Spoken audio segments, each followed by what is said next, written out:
do a very aggressive, like super aggressive growth strategy, but I've turned him down. I just think I don't know him that well enough. Yes, his skills suited my skills, but I'm doing well on my own. Yes, go on. And I just felt that I didn't, and if he doesn't bring his part, then I'm just paying out 50% of my profits for what? No, so 100%. I thought about it long and hard, and I'll keep, I like to network and I like to have, a network of people, but I'm much more picky about, because I've seen, I'm less naive. Yeah. I've seen how things can possibly play out. Yeah, 100%. And I think when Sapin went into business, because we were bought over by a joint venture company, and Anzu had given, number one, please don't give majority shares away. Mm-hmm. Even if you're 51% owner, you must be majority shareholder. And one thing to work out is an exit. So whether voluntary, involuntary, if they get divorced and their spouse now wants half of the entire stuff, just always keep that in mind in terms of death. And make sure to the T, you've got down exactly what roles and responsibilities are. Who's going to be the shareholder, who's going to be the director, and their roles to a T. So that's just with regards, I think you do need a session with Bruno and the team. They do it for. I'm happy to do that because I know, obviously they're the experts. Yeah. I haven't walked this path fully yet. Yeah, no, definitely. How could I be expected to know all of this? That's why we get the experts in to advise us on how to just cover ourselves properly. No, definitely. And believe me, one session, an hour session, just goes through Bruno and you plan all of these stages ahead of time. Before you do take anyone's money, just go sit down with Bruno an hour and just go through what a typical MOI is. I think you've got good legs to grow, to go as far as you want to go to. So that's just with regards to this conversation. Do I have 1 more minute? Yes. Just operating your business in your personal capacity was where, you've got 6 deals that you're currently running now, all in your personal capacity. No, at the moment, now they're all in the company now. Okay. I've moved everything. Okay. So at the end of February, I moved everything over and restructured it. No, definitely. Because that personal with tax. It's just a nightmare. Yeah, I was so busy doing the deals that was slightly neglected, but I also didn't realize the implications fully, but I've realized that now. And one of my big goals this year is to make sure that that's all tied up. All those loose ends are tied up. No, definitely. Have last foot. I just have one little piece of advice. Just the lease that you currently have with your landlords. I would suggest getting it checked out by attorneys. Yeah. Like I said, any attorneys are fine, but your subletting clause needs to be on point, just to protect you from any damage to property that your tenants would do or evictions that would need to take place. That subletting clause is very important for you right now. Yeah. All right. I would say also, it must be painful to always have to resell the idea of why they should rent it out to you, right? It is, the rental arbitrage is an amazing strategy to get your foot in the door. What are sort of your plans on, or are you totally not with the idea of potentially owning these assets? Again, there's pros and cons to everything in this business. Rental arbitrage is amazing, where you do not, the cost of entry, I'm sure these apartments cost an arm and a leg. But what sort of strategies have you explored the viability of having a longer lease term than 12 months with these landlords? Yes, so all my leases now, I think, and please correct me if I'm wrong, the maximum you can do is 2 years at a time. Yes. So I'm signing only 2-year contracts, because it's you need more than 1 year to establish that and to keep the income coming. So only 2 years from now on, and then also What was your other question? I'm sure it is time to resell Yes, it the is. ideas It is, to but yeah. you know, I actually enjoy chatting to people and I enjoy meeting people. And I find that when I talk to them in person, it's a lot easier. So, but the first point of contact I have with them, if it's through an agent, they send through all my credentials, my testimonials to show that I've got a track record. Yeah. So that helps a lot. That gets my foot in the door. And then once I speak to them, they can see I'm credible. I've got my website. I've got that backup there. No, definitely. I think it has legs, Julia. Like, all the best on your journey. I've definitely spent the time with the Lexus team with regards to your MOI and do your own research, right? On partnerships, what goes wrong, what goes right. Have insurance against all your business partners Yes. in case of death. death. The insurance of the business partners. No, 100%. And I think you've got legs to grow. I think that's all from my side. Yeah, me too. Me too. And Khali will just let you know if you are through to the next round. Thank you so Thank much, you, Julia. Thank you so much. Thank Thanks you. so much. It's been a pleasure.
Okay, Alexa? Alexa. Hi, my name is Alexa Levendahl. I am a junior associate attorney at Bruno Attorneys. Oh, yeah, how's it going? I'm Daniel Tizari. So just as a disclaimer, also a student. Okay, all right. My name is Paramide Mahau. I'm from APSA Home Loans. I represent internal channels. Thank you. Hi, I am Khali. I'm head of Invest of the Year Award. Yeah, some millions of. Well, I think for just Alexa and sorry, you can just read it. Paramide. Well, for Alexa and Paramile, my name is Mabuye Mukwega, by way of introduction. And I thought, before I get into the presentation itself, just talk about a little bit about myself and some of the things that I live by. So I decided to put these on the page there because these are the 4 agreements, and I got them from a book called The 4 Agreements. And these are what I live by, I think, for the last 2 years now. And, from that book there, that I'm always impeccable with my word. I never make assumptions. I don't take anything personal, and I always do my best. And then the 5th one there is the one that I owe to myself. And I think most of the people in this room who have had an opportunity to interact with me will know that I always say that you only get one shot of life, and make sure that it counts, and write this till the wheels fall off. And that's literally who I am, and those are the principles that I live by. I enjoy life, I love life, and I live it to the fullest. So a little bit about myself. I'm 42 years old. I'm married. I've been married for 13 years now. It'll be 13 years next month. I have 2 boys, aged 9 and 13. And by profession, I'm an entrepreneur, so I run a facilities management company, amongst other things. And then between myself and my partner, we have beauty salons and other smaller businesses. And recently, I've promoted myself from a title deed holder to a professional property investor. And I'll explain why I say that. And then, as I said, I'll always put it, I absolutely love life, and I live it to the fullest. So the reason why I got into property, or the reason why I wake up every morning, and the reason why I do what I do, is because of these 3 individuals that have surrounded me in this place. As you can see, we're a family that loves adventure. And this is the reason I wake up every morning, is to make these people the most proud of me and be the best dad. And other reasons that, over and above the family, other reasons that I do what I do, and I do what I do with passion, is because I want to leave a legacy. Most of us are aware that within our culture itself, it's very rare that we can have legacy and we can have businesses that will outlive us. And that is one of my key goals in life, that I leave businesses, or a business that will continue and outlive me, and hopefully build into a 2nd generation of business. And it all stems from these individuals, this crazy bunch that are called the misfits that are here. So the deal. So maybe before I get into the actual deal itself and getting through the numbers there, just give you a bit of an explanation about that picture there. So that picture there was taken in 2016. So this was for me, it was the 2nd deal that I had done, because the first one was a rental flat that I did when I was a very young man in 2006. And then this was our first actual home with my wife and the family. So it was our first family home that we had there. So, and the reason why I put this in today is that, it created a bit of complexity when it was time to actually put the deal forward and decide what is it that we're going to do. So when we bought this house in 2016, wife was very happy. We did a lot of work in it, and we renovated it in about 2020, just as COVID was starting to be relaxed. So we started renovating the house completely. Now, come fast forward that to 2023, we had then decided that it's time to move to a different place, to a slightly bigger house, to a more safe sort of complex. Not that there was anything wrong with the house yet.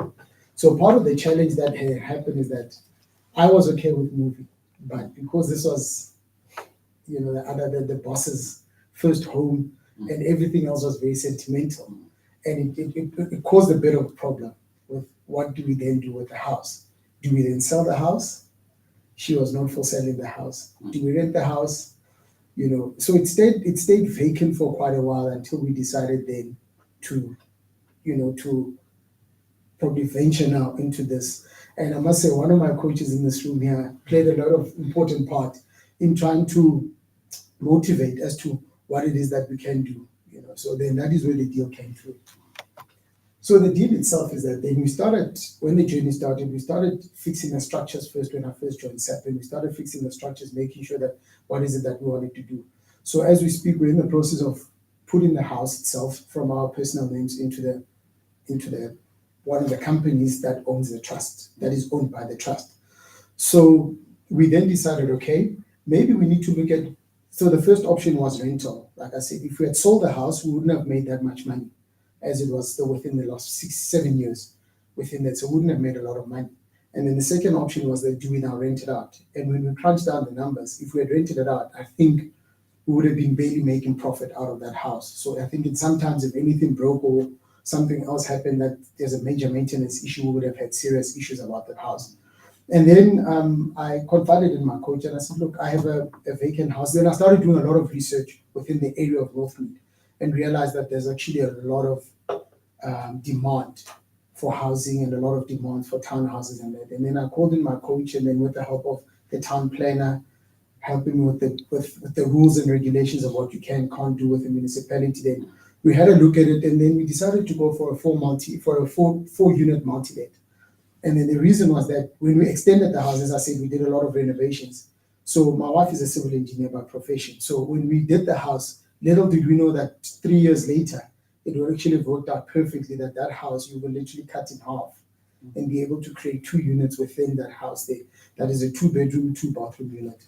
And so we embarked on a multi-let unit. And as I said, the exit plan for us and how we did that project was that we did it in such a way that we did not involve a lot of brickwork inside the house itself. So the moment we decide to sell, we can either come to you and say, look, Alexa, you're interested in buying this house. You've got 2 options. You can buy it as is, which generates income. But however, if you are family oriented and say, look, I want to buy it as a family home, literally within a day or 2, we can be able to take out all the other things and turn it back into a house as is. So we did not do a lot of work inside there, but it was just done very smartly by the smarter person within this relationship here. So the purchase price in 2016 was 1.1 million. The renovation costs in totality was about 450,000 because there were 2 sides of the house there. And then and the reason why it was a bit higher than that is because we wanted to create a very premium quality accommodation for the area in itself, because the beauty of it is that it's 1 kilometer from, I think, one of the best public high schools in the East Rand, which is Benoni High, and probably the best primary is 1 kilometer from the best primary school within the East Rand. So it is very much an area that is highly sought after. So the funding model was self-funded. So partly self-funded. What I mean by that is that, so we realized that as we were paying off the house over the years, we were paying more into the bond. So there was a lot of excess that was sitting there. I think over 150,000 worth of excess that was sitting there. So we got rid of that excess in there, and then we self-funded the rest of them from our savings. And then, so currently what the house is, so we finished the project in May, and I can say that as of today, all the units have been taken up, all 4 units, they've been taken up. So in totality, as you add them there, the total revenue is 24,500 Rand. So if I total all the expenses, so the expenses would include then the bond repayments, would include the security, would include free Wi-Fi, because we offer free Wi-Fi, we offer free laundry. So all those expenses combined came down to 15,250 Rands, which gave us a net profit of 9,250 Rands per month on that property. So it doesn't take a genius. When we did the numbers, I think the numbers were not as good as what we thought they would be because of the rental pricing when we did that with my coach. And then when I looked at the numbers, actually, when I started crunching, I was like, hey, this is not bad at all, for a property that we still own, that's still under us, and, giving us this much after all the expenses, most important after the bonds and the levies have been paid, to still be able to pocket 9,250 Rand is not a bad deal at all. So some of the lessons learned in this process of, renovating this house and getting it done. One of the first ones that was very key for us that we learned from that is that the contractor. So even before the contractor, one of the most important lessons that I learned is that understand your own scope of work.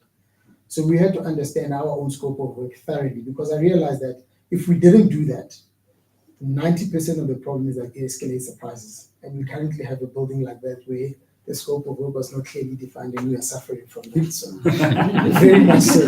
So it's very important before you even go out there and solicit a contractor that we know what we want and it's very clearly put out there with the people there. And then the second part is managing the contract itself. So sometimes I've also now learned that to try and self-manage as an owner is a bad idea. So because my wife comes from that field, I put too much pressure on her. I said, you can manage it, only to find that it's her own home. So therefore, it becomes very difficult. You need somebody who's impartial, somebody who can look at some of the things. Those are some of the challenges that we started facing, because sometimes I had to put in and say, don't make it personal. You're going to rent this place out. No, you can't touch this. This is what I loved about the house. This is the feature that I loved. And so some of the houses there. So these are some of the lessons. As you can see there, she's not a happy person there in the place there because somebody was not happy with the contractor. So these are some of the lessons that we started learning with the contractor during. It's important to have follow-up meetings, have a specified date whereby we said, let's sit on a specific date. Let's talk. Where are we? Where are we with the budgets? How are we going to allocate the payments? Because that's also very important, because now when you allocate a contract, you find one that's 175% up front, and you say, no, it's not going to happen. So it is also very important to keep in touch, to be always knowing what else to do there. So this next picture here gives you what, as an example, what one of the rooms that we converted looked like in the beginning. So it looked like this in the beginning, and this used to be our TV room. This used to be our TV room there. And then, as you can see, we started off as a TV room. And in this little corner here, as you can see, there was a fireplace that was busy damaging the place. And then we converted it to, eventually it looks like that. So that's what it looks like there. And that unit there is a 2-bedroom, 2-bathroom. 1 bedroom is en suite. And with a separate lounge and open plan kitchen and dining room. And as you can see, these are just some of the pictures to show you what the house actually now looks like in various departments there. So this is the exact one that I just showed you with the kitchen there. This is what its ensuite bathroom would then look like, and this is what the secondary bathroom looks like, and this is what the bedroom looks like. So this bedroom ties in with that. And just generally the rest of the house, and this is the other unit that we have, the one that I said we separated the house into there. So this is what the other unit looks like in terms of the kitchen. And this is just in general what the house would then look like, and some of the plumbing work that was done in the house, which was very beautiful. And I think that's all that is for me. And in my township where I come from, they say tango. Okay, Thank you very much. Open for questions. Cool. So as a disclaimer, he's also my business partner. So Oh, yeah. I'm trying to be impartial. Wow. Noted. But let that not scare you, because we're enemies because of Daniel. So the business deal that I'm talking about, they were a contractor in a mess. We end that together. So Yeah, so it's going to be an interesting learning. So Mabuya, let's start with because this deal is one of many currently, yes. currently you're running. Your journey coming towards say Sapin, if you could start over your journey, what direction would you take your portfolio towards? If you could come fresh on a fresh what do they call slate, with no properties acquired. With no properties acquired. Yeah, what would you do differently from what your portfolio currently looks like now? I think, to be honest with you, I'd probably invest more in education and knowledge.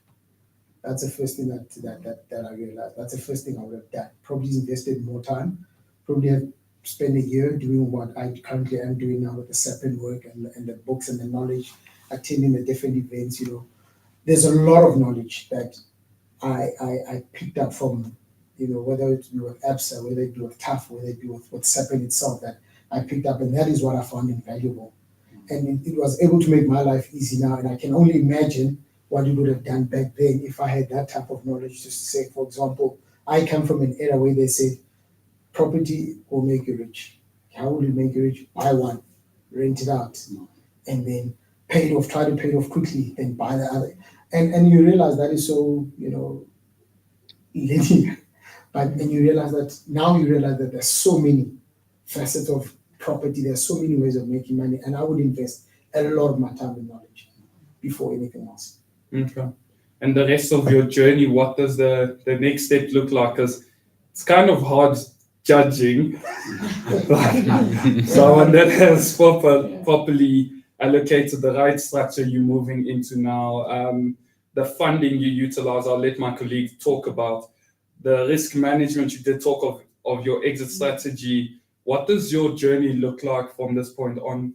It's very exciting. Look, and I'll disclaim that I'm holding thumbs that there is another project that I'm working on now, and it's in the township, and I'm holding thumbs that it comes through before the 31st. I'm really putting a lot of pressure on the contractor to get it done before the closing date of the rest of the year. I think that is my current one. It's a 13-unit building in the township, and very creatively done. And that's the one that I feel that is where I learned a lot from, and how you can use, what did they say, within the constraints of the law, how you can actually use that in your favor. And that's exactly what I applied with that specific building there. And I think part of my second part of the year is those units there. So by the end of the year, portfolio will have about 20 units in totality. But my goal is to have 100 units in the next 5 years. So that means that probably for the next 6 months, it's just going back and regrouping, managing these ones here, getting the structures correctly, that we manage it properly, but also, unlocking a lot of equity, because again, with the lack of knowledge, most of the properties that I do have are all bought cash. So now we're trying to go back in reverse and unlock some of that equity to possibly go into other deals. So those are some of the things that, also some of the lessons I learned, is that sometimes, not doing everything with cash, that if you always have something that's spare. But unfortunately, I went the other way around and made sure that I think there's only one, actually this property here is the only one that's actually bonded. Everything else in my portfolio is, much as it is bonded, but I think I like the way you started off, because you actually used equity, yes. To refinance, the whole thing, and do it the way you wanted to do it. And I must commend your wife as well for liking that property, in the sense that you did not sell it. Yeah. You left it empty, vacant, but you were still thinking what you're gonna do with it. I think that was a brilliant, start with that. But again, do you think, in terms of that whole model, I saw that you say it's self-funded, but this. Yeah, that's partly us. It's partly self-funded. Yes, yeah. Going forward, into other opportunities. I know you mentioned, buying cash and all of that, and which is not always a good idea. Well, how would you look at making sure that you have access to funding, looking at the future ventures? So for the last, I think, for the last couple of months, I've had engagement, for example, with ABSA in terms of what they've got on the table. So I think I'm going to be spending more time with this part. That's why I say for the next 6 months, I'm probably not going to purchase more products, but it's now getting back and saying, look, this is the entire portfolio. So from that entire portfolio, just to give a figure out there, we've got a portfolio with 10 million, our entire property portfolio. To say then, out of that, only 1.1 million is bonded. How then do we unlock equity from the perspective of being from a bond originator, from the banks, to say, because I'm also learning a lot from the banks. What is it that the banks are requiring? What is it that, some of the skills, like for example, where I was chatting to my coach and said to him that one of the things I learned actually, and it was, I think, I'm not sure if it was an ABS or a SAPPing event, where they said that sometimes banks are very reluctant to do multi-lets. So how do we do that?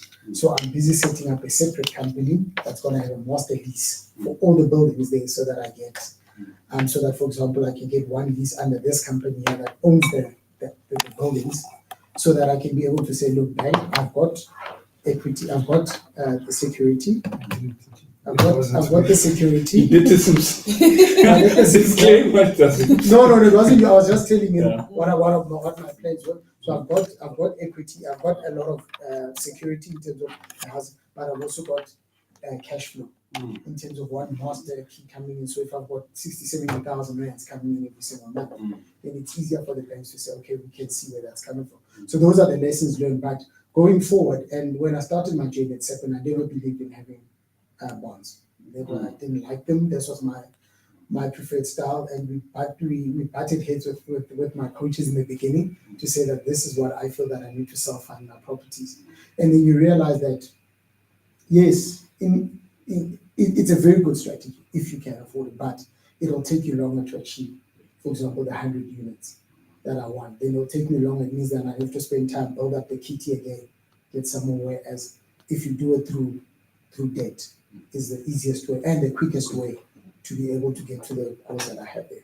So that's one of the strategies that I have in terms of I am sitting with one of our Sapin's bond originators. Christian is very creative, was helping me unlock the equity. But I've also had conversations with ABSA whereby they've come out and seen the rest of the buildings, have done a lot of what do you call this? And the valuations, doing a lot of the valuations and see how else, because I remember there is a product that they have, that universal loan. How else can you also use a product like that to unlock more opportunities for me going forward? I don't know if that answers your Yeah, you did. You mentioned universal loan. Already my client. Already my client. Okay, any other questions? Okay, awesome. With a minute to spare. Yes. Okay. Thank you so much, Mabuye. This is phenomenal. Like you said, the fact that it's still your actual home. Because who was it? The guy that said the property guru guy who's basically in Robert Kiyosaki's league was like never sell, like no matter what, never sell property. There's a guy, I forgot what his name is, but yeah. So the fact that you can just keep retaining and moving it past is pretty awesome. But yeah, the judges will deliberate and we will notify you. Thank you very much, and thank you for allowing me the opportunity to present to you. Thank you so much. Cool.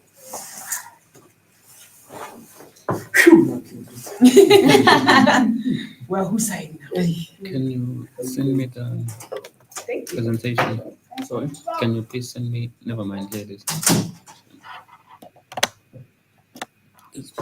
Yeah, I think you're gonna have to make the call on Mabuye because first of all, he's your I'm biased. person and he's my client. Yeah. Well, yeah, so It's you'll a make little bit biased. That was probably my favorite. So No, far. definitely, Yeah, Definitely my 1000%. Okay, cool. the deal. Sparkling or stuff? Development thing is actually next level. And so like on an asset acquired for 1.5 after expenses, it cash flows I sent you Rob's. 40,000. Yeah, got it. It's quite crazy. Hello again. Hi. Now we are ready for you. Huh? Are you ready for me? Are you ready for us?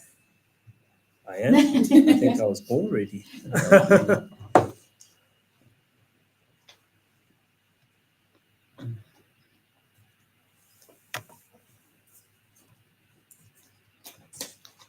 Okay, fantastic. So- You will be standing. With your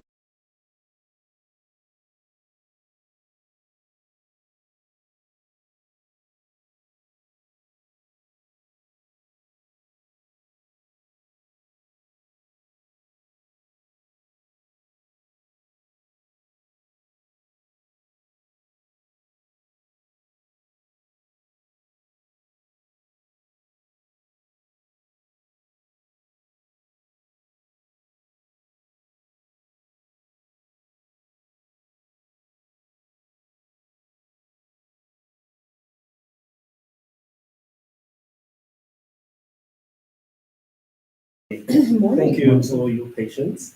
Okay, oh, wait, we need to introductions. introduce Yes, please. Yes. That would be Okay. lovely.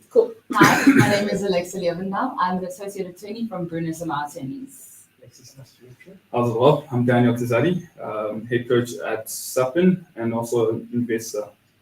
Nice to meet you. Hey, Rob, my name is Paramide. I represent ABSA Home Loans, managing managers for internal business channel. Nice. Hi Rob, my name is Khali Maswani. I am head of Investor Day Award and I work for the SA Properties Business Network. Samgelo Ndlovu, and I'm part of the SA Property Investors Network, specifically in the finance and operations. All right. Good morning. Thank you very much. Thank you for the opportunity. What a story. My goodness. I could pay to have people listen to a presentation about this development, and well, a shout out to ABSA for the opportunity. My story matters. Big shout out to that. So thank you for bringing it together. I think as investors in a South African space, we have very few platforms which exist like this, where we can celebrate or even share the story to people that would understand it. I think at the coffee shop, you would just try to grab an opportunity to share it with an investor who might not otherwise be in the property space or property inclined. And your project's going to take too long or whatever the case is. Let's tell you a little bit about Rob after appreciating all of this. My name is Robert Teboho Tsekwa. I go by Rob T. Khali, Rob Yes. T. Tsekwa. I'm the CEO of Hashtags Property Group. We're the largest real estate agency that's youth owned. I'm a real estate, specifically real estate investor, business coach, and keynote speaker. So my whole life, I've done many things, but my passion is real estate. So over the last 10 years, all I've done is real estate. So all my income stream, all my income is from real estate and only real estate. I've got family in logistics, I've got family in banking, and I say no to the opportunities because real estate is for me gold. And the saying goes, real estate chose me. I didn't choose it, it chose me. So the stars had to align for this to happen. So that's Rob T for you. I started in the real estate space as youth, founded the real estate residential sales component of the business. While running that, I realized that there were avenues in the development space, there were avenues also in the investment space, but my focus was to then move from selling existing properties to creating new stock. So in real estate, he who holds the stock rules the market. So I was trying to integrate avenues of renovating properties, building properties up into that space. And fairly young at that, the passion was there. In my journey into real estate, I met my wife in the real estate space, then girlfriend, now wife. Interesting journey because she herself works for a conveyancing attorney. Can you imagine that? So do we have property babies then? Yes. With our kids. So we've got two lovely kids, a 13-year-old, just started high school, and a 6-year-old. And the 6-year-old knows that her mom works for an attorney firm, and she can say it as it is, as it's written, that my mom works for NGL attorneys, and she's a conveyancing secretary, and she wants to be an attorney. And the same question posed to her, what does your dad do? My dad's a builder.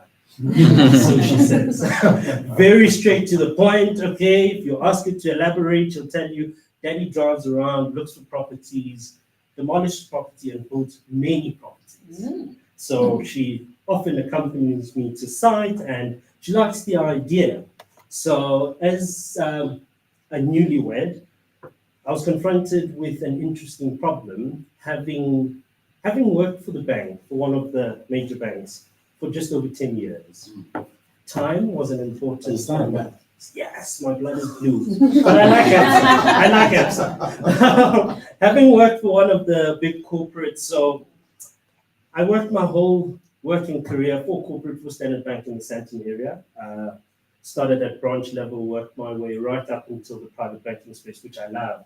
And as I sit here and see the bankers walking around, oh my word, I'm like, days of old. I wouldn't trade this, but days of old. And that in itself equipped me to actually be where I am. The banking experience, leaving the bank, I left the bank to complete my degree. I went into the insurance space, left the insurance space, went into the legal space for an attorney firm, but I worked in the marketing department and then saw a need to go into real estate. And so this is why I say the stars aligned, because I use all the experience that I've gathered through different industries to make this work. As young as I am, I'm always confronted with the question, how do you know all of this? My experience. I've been there, I've worked through it, I've worked through clients' application forms, we had to apply for concessions, I was in it, I was basically doing it for my clients, and now I'm the client. And this is why I'm happy to stand here. The journey of this particular development is an interesting one because it's one of a joint vision.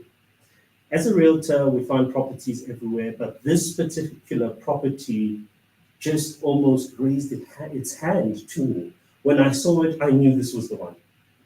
Previously, I invested in smaller developments and only in my investment capacity. But in this particular one, I wanted to be the main person. I wanted to be the runner at this. So in compiling it, when I met the seller's objective was to create a development. The seller had purchased the property as a church. So the property in its original structure was the first Dutch Reformed Church of Germiston, built in the 1800s. So its structures and its walls and its foundation were extra thick and super deep. So to go and do a development on something like that needs you to go right back, right to heritage. So to you that understands development, the moment you speak to heritage, you know how far back it is. So you go through a tribunal, it's the whole thing. So to have that as your first hands-on development is very challenging, but in so saying, it's enriching and it helps one to learn a lot through the whole process. So when I met the seller was in the process of completing or basically running this whole process with the subdivision. When I saw it, I said to the seller, listen, I'm interested in buying this property as a church. I share the vision you share. Show me what you had in mind, and I'll show you what we had in mind. And our diagrams were 70% the same in terms of the vision. So the vision for the development then was swayed towards the sellers, Mr. and Mrs. Doronda. They're in their 70s now. They're quite old. They were bankers as well. Yes, they were bankers as well. Perhaps they saw it, but they couldn't run it through. So I had a responsibility on my shoulder, not only to see through a vision that I had, but somebody else's vision. Because their children had grown up there and they had gone abroad and they had shared the plan with their children, but their developer passed away, so they couldn't see the process through. So I kind of took the baton and saw it through. Then we move over to, am I following the slides? Are we good? Have we touched on finances and then No, finances not at again, finances yet. and then Wilberforce, okay. But we're still talking about, in the picture she's there, but she's tiny. Mrs. Doronda, she's at the door. Okay, that's her. So the story then runs that particular way. Then we move now from the whole story of a shared vision to why this particular development? Why does Rob T want to move out of selling real estate, coaching realtors, and being in the space to go and do his own real estate development? I think my family was the one component. Driving component was my family. Being a banker, okay, I'm not saying anything about the bankers in the room. The time element that you have is very limited because your time is basically contributed to the organization you work with. And having worked in the bank, I realized that time was a precious commodity. And I would need to trade off something in order to have that time. I also have a mum who basically single-handedly raised 3 children. And on her name was a bond that was not yet paid. And it was my grandmother's wish that, if I may, I'll use it in my home language. Translated in T, if you can, help your mother.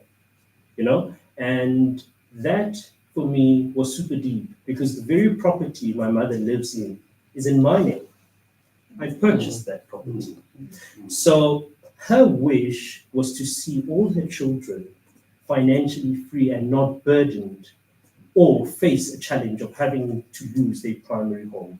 And obviously mentioning that it is primary home of the family, which I financed when I worked for the bank.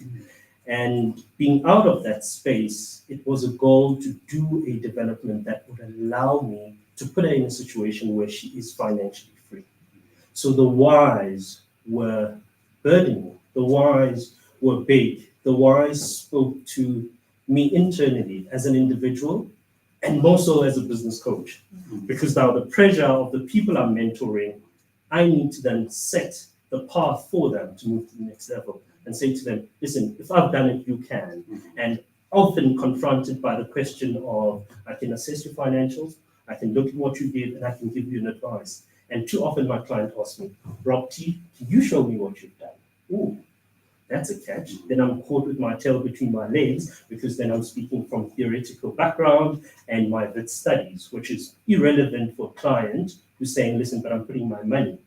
I need to know what you've done. That was possible. So the mentees. So then we roll into the financial side of things. The seller says to me, listen, I'll give you the property for 3 million because you can see the potential.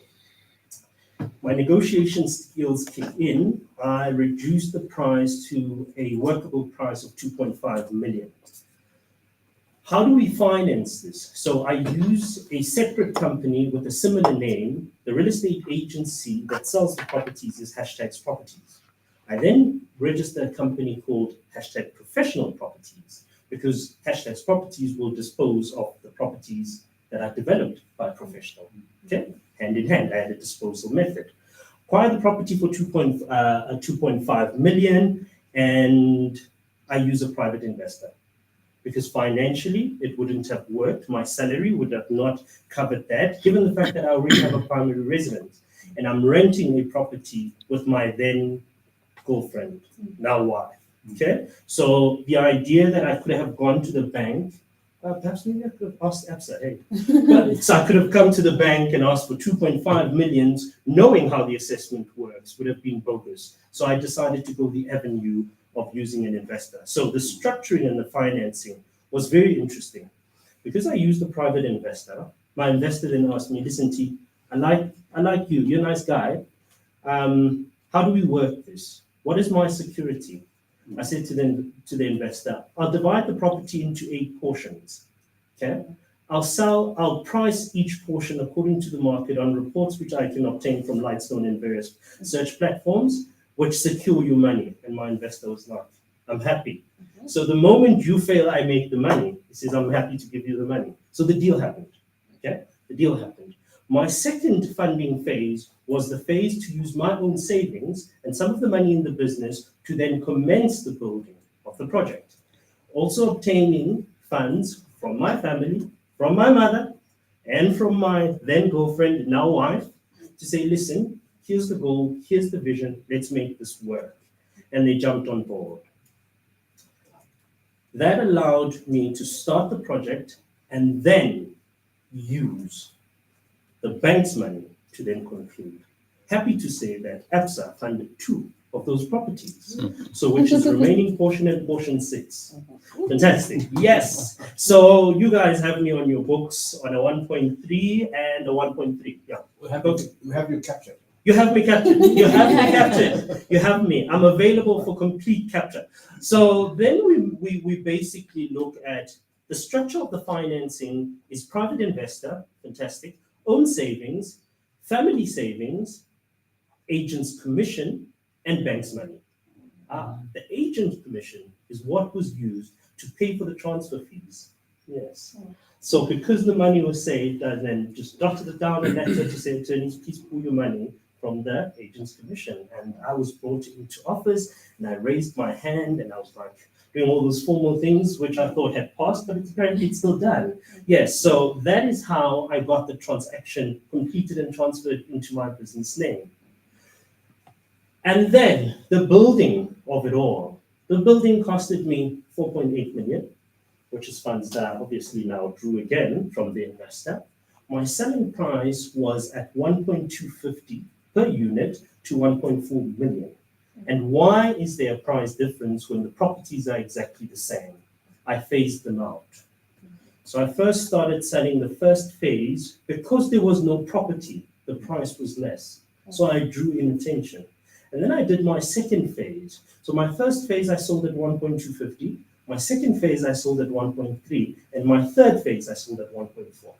So I incrementally increased prices the further I went into the project. And that is how I got to the profits that I got to. My selling price, as I said, 1.250 to 1.4, and then my gross profit, 1.6 million. 5.6 million. Pay back my investors and my funders, 3.6.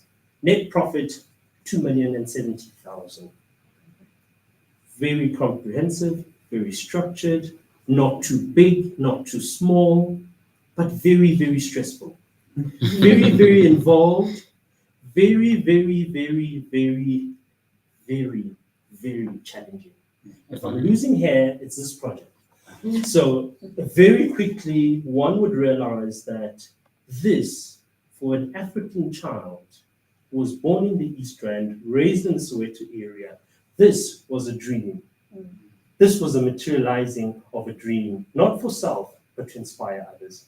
And I think the idea that we demolished, okay, well, in the picture you can still see it looks like a house, but the structures kind of show you it was a church.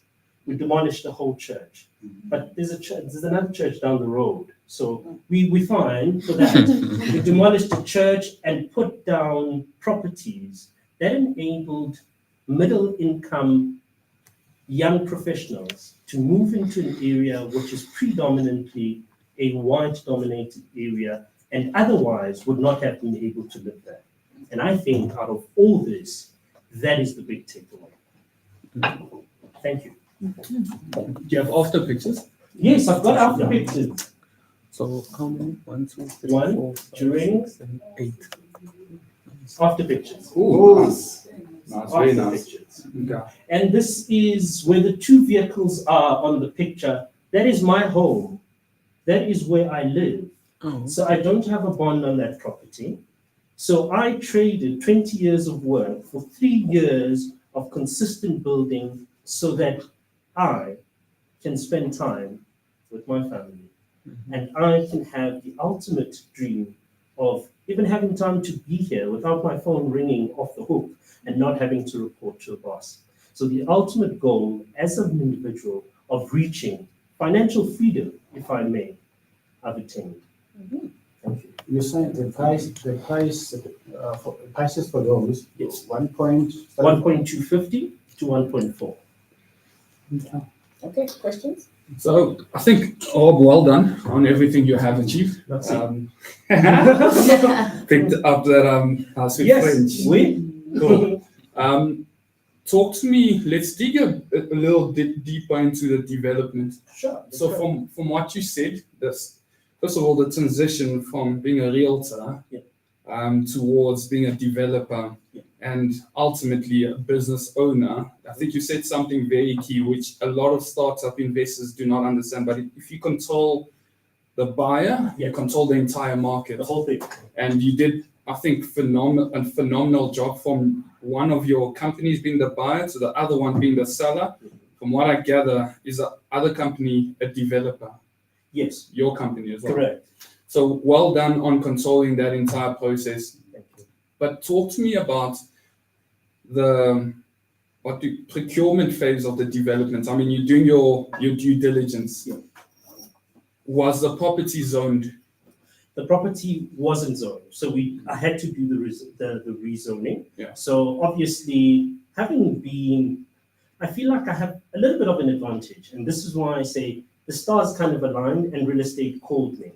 The moment I was interested in purchasing property, given that the owner had an interest of doing the same thing, I still did my due diligence. I pulled out the title deed, I saw what zoning it was, what was restricted, what could be done, visited town planning, played out my idea, this is what I'm intending to do, what are the restrictions, what is happening. If you actually see on the SDP, the property's got 2 entrances actually. So the main address of this property was actually on 2 Haley.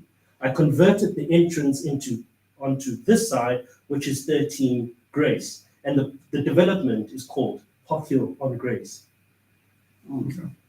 No, that's awesome. So during that period, I think, is that the reason you did not go with a bond fund and you'd rather went with an investor? Because for 2 years you could not start development? Thank you very much. Talk to me about how did you sleep at night? Oh, yeah. I did mention I lost some hair. I did mention I lost some hair. This is one of perseverance, and I saw this in one of your previous winners. They mentioned perseverance, and I was like, perhaps that should be the caption. Because here, there's a lot of patience and perseverance that is required, because often I'm asked, T, how did you do it? I'm like, the moment you're able to carry a bond of 2.5 million for 2 years without making a cent, you're ready. You're ready. And to be fairly honest, it's unlikely that that is possible, Yeah. actually. You have to have structured it in a different way. Otherwise, I would have depleted my savings in that period. Okay. I was going to follow up on your question. No. Is it sectional title or Full title. full title? You see the one property's got a swimming pool? Full title. Okay. So I think going further into now the development. So you've rezoned the property. Mhm. You did not go tender out. So you were the developer. Correct. Have you done projects before? Yes. So as I've mentioned, in the real estate business, I have business partners that do developments, but single properties. They don't do multiple properties. So I've invested in their businesses. So they would call me and say, T, listen, I've got a bond grant. I was allocated land by so attorney or whatever the case is, or I've got land. So my duty is then to build, but I need to get to a particular point before the bank can start paying progress payment. I need 50,000 to put the foundation and then to move to window level so I can call the bank. And then I would come and actually invest in that. Oh, So I played around a lot in that space and I enjoyed it because it was simple. It was secured investment. It was an undertaking from the attorneys to say, okay, noted T, you've given 50,000 on this amount of money. This is what's going to be reserved. And equally so, the developer or the person who's building would have to look after that to make sure that they can get repeat business. And on top of that, I only did it with the people in the real estate business, in my real estate business. Okay. No, well done on that. Thank you. So before I hand over to my colleagues, Yes. you brought in a business partner in the company that acquired the assets. How much shares did you give away? So we didn't work on a share, we worked on a percentage on completion. Okay. Correct. Okay. Why did you go with that model? Because of the time element. Mm-hmm. That is the only reason I went for that. I wanted a time element. I didn't want any equity holding. I didn't want any continuous relationship. We wanted to start in a clean end. Yeah. So even if I were not able to complete, he would be able to take over the whole project, recover and still make profit. Okay. Should you do this project again, I am. specifically for the Do funding? another one. Specifically on the funding. Yes. If you did not rely on a private investor, Yes. how would you run through this again? I'm doing one, if I may. I'm doing one in the next street. It's the only vacant stand that's now left in the Park Hill space. I'm doing one. I'm using my profits from here to secure the land. Okay. So I've replaced my investor. I secured the land. Well done. Thank you. Have you heard of GPF and TUF, and have you explored that direction? I haven't. Here's why. I wanted to do my own in my own way so that in future when I look to expand, I can consult with them on doing multiple projects. No, 100%. So I definitely think just educating yourself around minority lenders and the grace period they give developers, I think takes you to the next level. But this is good work, man. Thank you very much. Thank you for that. Heads up. Questions? Okay. Yes. Yeah, no. Yeah, he's the banker. I think you've covered most of Yeah, it. yeah. Most of the stuff, but I'm just curious to know from the social contribution side of things, jobs, employment. What's your take on that? The families there Absolutely. out there who are Absolutely. looking for anything. I think the social contribution of it is one that continues. The whole project team that I used here, not the whole, the project team that I appointed, not the subcontractors. The main project holder, my main builder, has, after this project, secured a home for himself and a bucky. So in our next project, he's taking on more responsibility than what he did here. So that in terms of employment, our employment and our subcontractors were mostly people of color, South African. Correct. And that were taken from other developers. So we didn't establish a new team. We didn't say, okay, now you become now. No. We used reputable business partners that were used across the board and mostly in the Alberton area where developments are they're faster than what they are in the Germiston area. We actually picked and poached from there for our project. You know. Awesome. Alrighty then, thank you so much, Rob T. Thank you, Khali. Appreciate it. Thank you so much for this. As I said before, congratulations on this. This is really Thank you good very work, much. on your part. And yeah, judges will deliberate, and I will contact you anytime. Thank you, Khali. Awesome. Thank you for your Thank time. you. Thank you Thanks very for much. coming. Welcome. Thank you. Thank you.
Okay.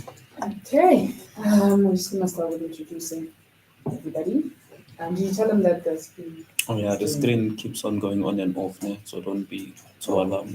Yeah. Hi, my name is Alexa Leovendal. I'm an associate at Khali from Brennus Martins. Nice meeting you. How's it, Percy? So I'm Daniel Tizadi, head coach at Sapin, an investor as well. Hi, Percy. Yeah, seeing you, well, I think third time. Yeah. Yes, my name is Paramile, Khali from Absa Home Loans. I'm responsible for internal channel. Please. All right. okay? My name is Khali. I'm head of Investor of the Year Award, and I work for SA Properties Investors Network. Samuel Onhlovu, and I'm also part of the SA Property Investors Network, specifically finance and operations. All right. So Thank you. over to you. All right. Good morning, everyone. My name is Percy Madiba. I've entered the IOTY youth category, and I'm going to present the deal I closed last year, September, to you. Next slide. Thank you. Right. You know, This is the first one. yeah, that was the Back. first page. This is the Back again.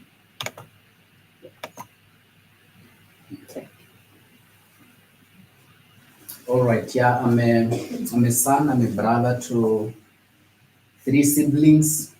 I'm a property entrepreneur, and I've done over 5 property deals. Yeah, you can. What am I? Why? It's mostly my family. It's what inspired me to start in the property industry. I think 4 years ago, we had a challenge at home, financial challenges. And then I just started searching ways on how to make money. And I checked on YouTube. I came across real estate. And when I searched on the internet, I realized that there's Sapin, which is hosting events, is teaching people how to invest in property, specifically in South Africa. And then I attended a seminar, and I met people like Dan who were presenting, and I decided to join the coaching program. And from there, I learned how to structure deals and how to make deals. And this is one of them. We can just go to the next one. Okay, this is a deal I closed in September last year. I got it in a place called Chawelo. A lady was relocating to Rodi Port. She has identified another property that side, and she wanted to sell this one as quick as possible. We agreed on the selling price of 500. Then I signed the offer to purchase, saying I'm gonna buy it for 500. I realized that it can sell for around 700, but I did list or advertise it for around 650. So during the process, we had an issue with Eskom. Eskom came and said there was some illegal connection in terms of electricity on the property, and they charged the seller some money, around 20,000. So the seller came back to me and saying, Casey, I'm gonna run short on the property I'm looking at Rodi Port. So I had to come up with a way. I actually consulted with my attorneys, and they said, how about we do a power of attorney? I sign the transferring documents on the seller's behalf, and then we will cut the cost of property transferring into my name and then into it. So it will go from the seller's name into the buyer's name. Then that's where we cut the 20,000, and then we added it to here. And then we made an addendum to say, okay, we're gonna add 20,000 to the purchase price between me and the seller. Then we agreed on that. Fortunately, because the area I'm quite familiar with, and I had a lot of marketing and advertisement in the area, I have people in the database who are already looking for properties in the area and those who are selling. Then I showed it to this couple, which was staying in the same area. They were renting, and this property was just close to where they were renting, and they agreed to buy it for 650. Then we assisted them with the bond originator. Then they got approved for 650. Then the expenses here was COC. You know, the seller had to pay the COC, but she said she doesn't have it. She's already running short and stuff. So I said, okay, since I'm making some money, I'll just cover it for you. Then we did that, and I made a profit of 127,500. So return on investment is infinite, because the 2.5 was deducted from the funds of the sale. Yeah, we can move. So this is the property. Basically, I didn't do anything on the property in terms of investing or putting in labor. It was already painted and in good condition. It was a 3-bedroom, a bathroom, a kitchen, and 3 bedrooms at the back, and there was another storeroom on the side. Yeah, that's pretty much it. This is inside the kitchen, the living room and stuff. Yeah, that's pretty much it about my deal, and thank you. Okay, fantastic. Thank you, Percy. So I just have a question with you regarding this. This is a back-to-back deal, right? Yeah. And we know that with back-to-back deals, time is of the essence, because you can't afford to actually take it on to your name. How did you find the purchaser so quickly? Like, how did you advertise it in this? Yeah. Okay, what happened is I bought 90 days on the offer to purchase. I asked the seller to give me 90 days for me to get the bond approval. So also the deal was subject, the offer was subject to bond being approved. Then I started talking to the people. As I said, I had a database of people looking the properties around. So that couple already were familiar with the area. They came on the property, they came to see it, and then they liked it. The seller wasn't staying here. There were tenants who were staying here. So the seller wasn't staying at the property at the time. Okay. So just to share, Percy. Another one. Anyway, so you signed 2 offers to purchase, because obviously you signed one with the owner of the house, and then the owner signed one by virtue of you with the seller, or did you only have one offer to purchase? No, I actually signed 2 offer to purchases, 100 between me and the seller. Yeah. I signed that one, then 650 with the buyers. And then during the process, the seller came back, after the issues with ESCOM, she said, okay, can we add an addendum?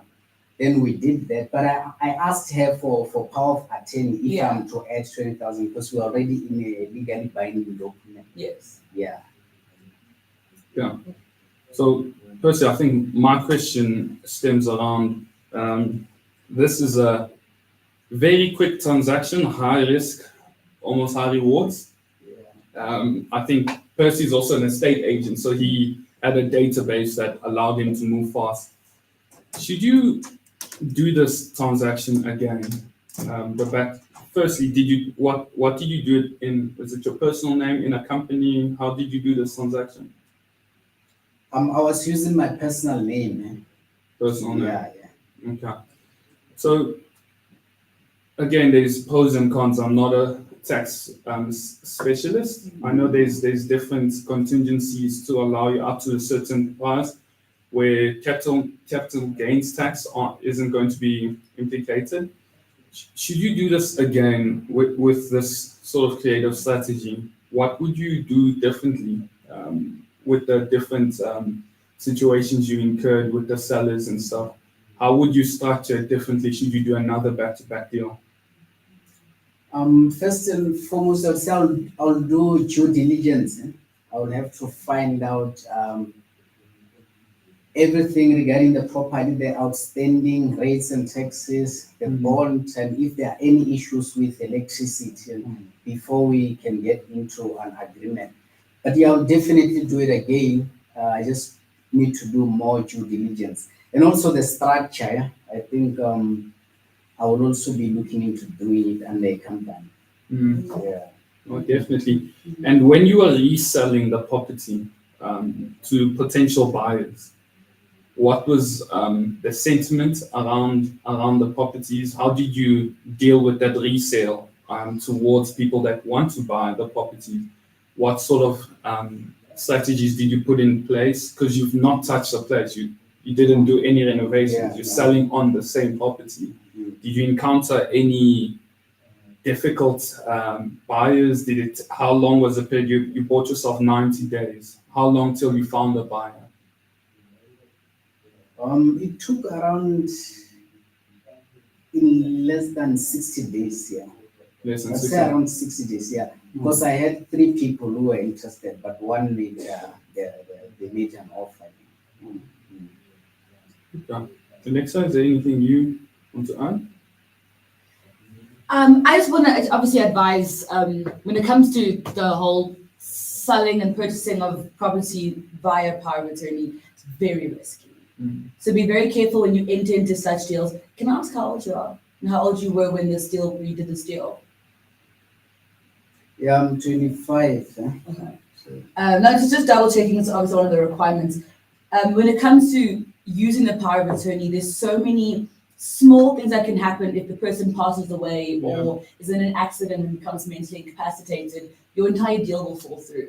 So when it comes to having, because I understand you had the OTP and then the power of attorney, which kind of makes me think you didn't really include specifications in the OTP with regards to the power of attorney. So if that is the model that you want to move forward with, it's perfectly fine. Just make sure you've taken your OTP to an attorney to review it so that the two could work together Yeah. and not be mutually exclusive. All right, no, thank you so much. Cool. Definitely do that. Definitely, and it's just a model. We've seen people do this on blocks of flats, Yeah. on land even, right? So it's good that you started small, you want to understand it. Again, every back-to-back deal is different. In this case, you didn't need to pay a deposit. Yeah. If you do need to pay a deposit, what is the conversation going to be like? Make sure your team is watertight and they know they've done this before and they know exactly how to guide you through it, right?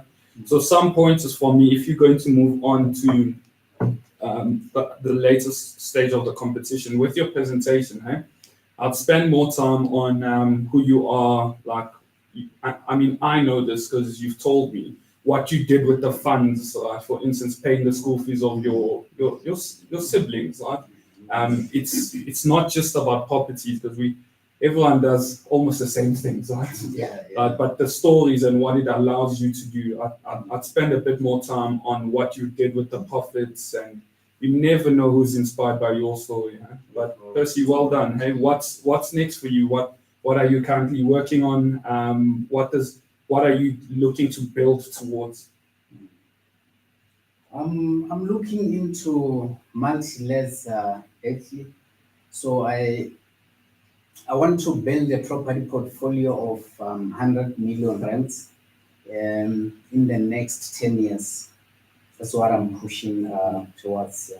At least if I can generate around 200,000 rands per month in the next 10 years from real estate, I would definitely be happy. It's definitely possible. I mean, you're young, you're ambitious. There'll be a lot of pains, right? Like, believe me when I say don't cut corners because you're successful in a deal. Make sure your same team, you utilize them. All the best on your journey, Percy. All right. Thank you. So I think we'll be in touch. We'll send the results to Khali and to tell you whether or not you made it to the next round. All right. Thank you.